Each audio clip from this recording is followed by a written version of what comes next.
దేవునికి స్తోత్రం. ప్రతినిత్యం ఇలా దేవుని మాట వింటున్నారు. ఈవేళ మరొక మాటతో మీ ముందుకు నేను వచ్చి ఉన్నాను.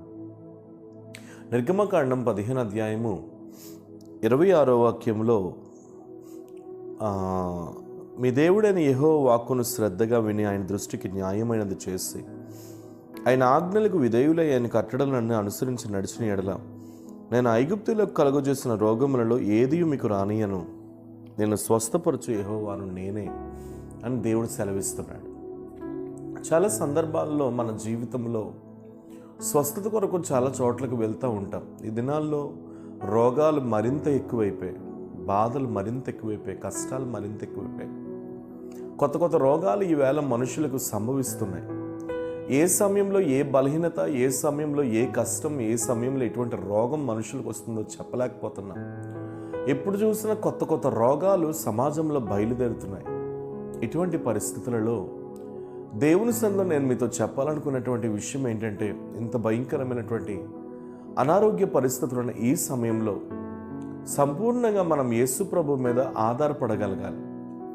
ఈ నిర్గమకాండం 15 అధ్యాయం 26వ వాక్యంలో దేవుడు సెలవిస్తున్నాడు, నిన్ను స్వస్థపరచు యెహోవాను నేనే అని మాట్లాడుతున్నాడు. మన స్వస్థత ఏ మనుష్యుల్లోనూ లేదు, కానీ మన స్వస్థత క్రీస్తు యేసులో ఉంది. అయితే ఒక సత్యం మీతో చెప్పనివ్వండి, ఐగుప్తులో ఉన్నటువంటి రోగములు ఏవి మిమ్మల్ని బాధించవు అని చెప్తున్నాడు అక్కడ. అంటే ఐగుప్తులో ఉన్నటువంటి రోగముల కోసం ద్వితీయోపదేశ కాండంలో చక్కగా వివరంగా చెప్తున్నాడు. కుష్టు చేత, పుండ్లు చేత, వెర్రితనము చేత, ఇంకను చాలా చాలా విషయాలు ఆ స్థలంలో ఏం చేస్తున్నాడు అంటే బయలుపరుస్తున్నాడు.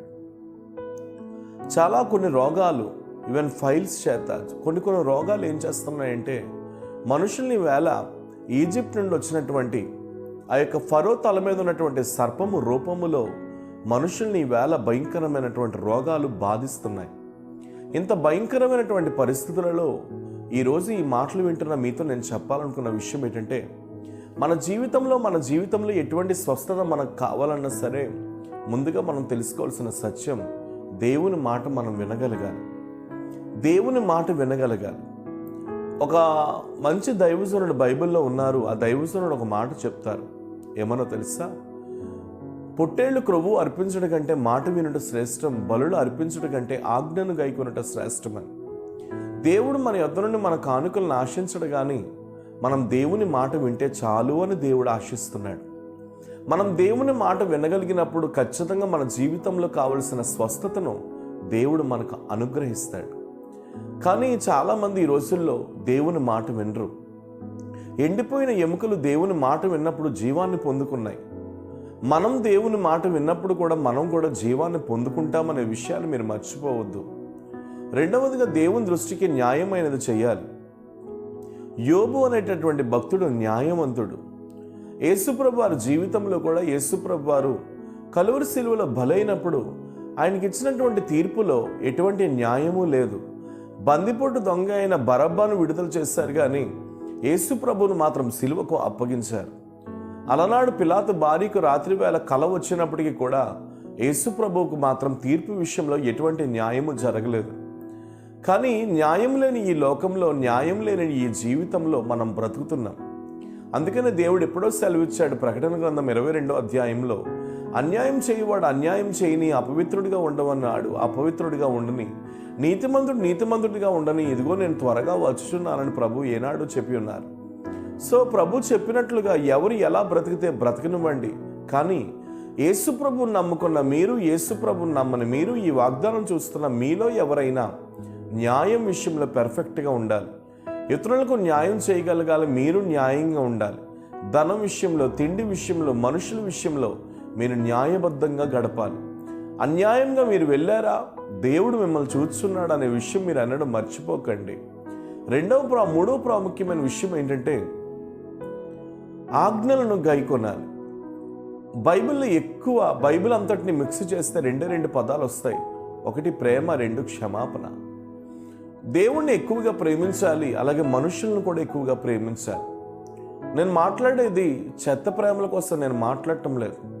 ఈ భూమి మీద భయంకరమైనటువంటి చెత్త ప్రేమలు ఏలుబడి చేస్తున్న ఈ సమాజంలో, ఈ లోకంలో మనం దేవుని ప్రేమ కొరకు ఎదురు చూడాలి అనే విషయాన్ని మాత్రం మనం ఎప్పుడు మర్చిపోకూడదు.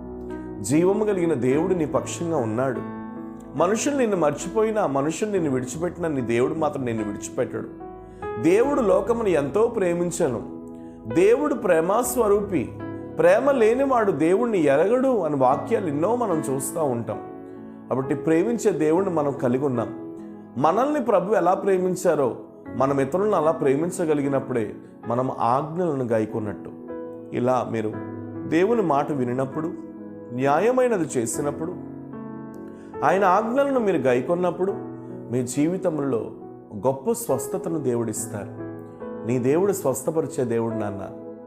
అధైర్యపడకు, మిక్కిలి ధైర్యంగా ఉండు, ముందుకు సాగిపో. ప్రభు నీ పక్షంగా ఉన్నారు. ఏ విషయంలో కూడా నువ్వు అల్లరిపాలు కావు అని ప్రభు మాట్లాడుతున్నారు. ఈవేళ ధైర్యం తెచ్చుకొని ముందుకు సాగిపో. ప్రభు కృప నీతో బలంగా ఉంది.